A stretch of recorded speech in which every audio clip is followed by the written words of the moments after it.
আসসালামু আলাইকুম রহমতুল্লাহ। মাসুদস economy blog থেকে আপনাদেরকে আবারও স্বাগত জানাচ্ছি। আসসালামু আলাইকুম রহমতুল্লাহ। দেখুন, বর্তমানে যে অবস্থা দাঁড়িয়েছে, সারা দুনিয়ার সমস্ত দেশগুলি, বিশেষ করে বড় যে দাতা দেশগুলি রয়ে গেছে, আমেরিকা, ইউকে অথবা জার্মানি, এরা সবাই স্পেন্ডিং কাট করছে।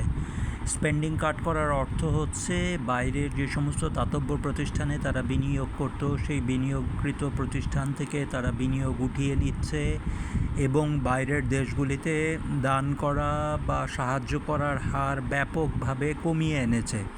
এটা এক অর্থে তৃতীয় বিশ্বের দেশগুলির জন্য অশনি সংকেত।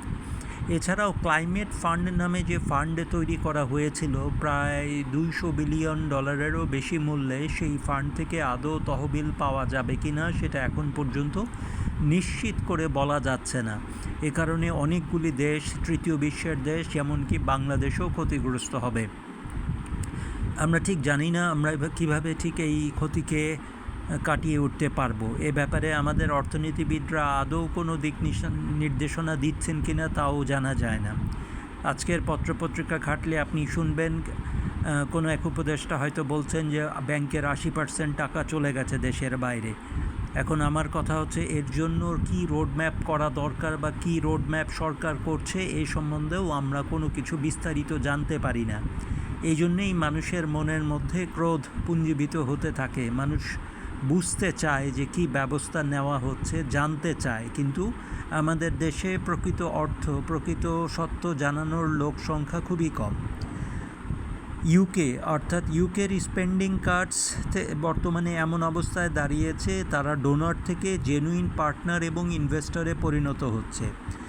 যে ডোনার ছিল তারা আগে, সেখান থেকে ওরা জেনুইন পার্টনার এবং ইনভেস্টরে পরিণত হচ্ছে। অর্থাৎ আগে যে টাকাটা তারা বিনামূল্যেই দিয়ে দিত, এখন সেটাকে ইনভেস্ট করছে। অর্থাৎ আপনাকে শূন্য হাতে, আপনি ভিক্ষার থালা নিয়ে গেলেও আপনাকে কিছু দিবে না, বলবে যে না ঠিক আছে আমার সাথে ব্যবসা করো, তাহলে ব্যবসার কিছু অংশ তোমার, লভ্যাংশ কিছু অংশ আমার, এভাবে হলে আমি তোমাকে টাকা দিতে পারি।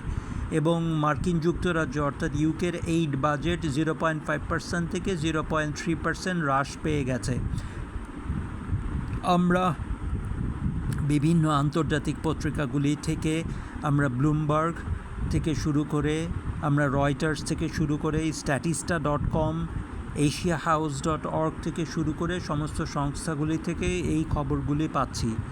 আর বর্তমানে গোল্ডের দাম $3,349 পার আউন্স, এটি $3,600 ছাড়িয়ে যাবে বলে আশঙ্কা করা হচ্ছে। তেলের দাম $81 থেকে $67